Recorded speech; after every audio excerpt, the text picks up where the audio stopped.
এবং ইসলামপন্থী মানুষদের, মুসলমানদের অধিকার থেকে আমাদেরকে আর পিছনে ফিরিয়ে দেওয়া যাবে না।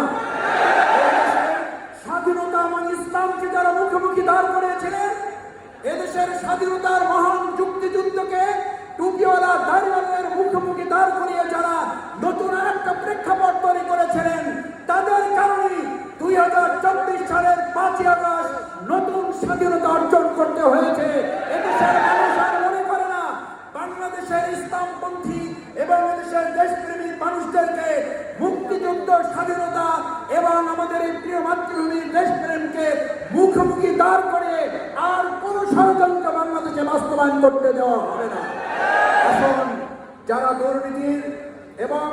বাংলাদেশের মানুষের এই পুরো দেশটাকে একটা কারাগারে পরিণত করেছিল, আমরা আমাদের এই প্রিয় মাতৃভূমি বাংলাদেশকে সেই সুন্দর ইসলামী অনুশাসনের ভিত্তিতে পরিচালনার জন্য বাংলাদেশ জামাত ইসলামী রহমানে সারা দিয়ে আপনারা আমরা একত্রিত হয়ে আমাদের এই প্রিয় মাতৃভূমি গড়ে তুলব, সেই প্রত্যাশা ব্যক্ত করে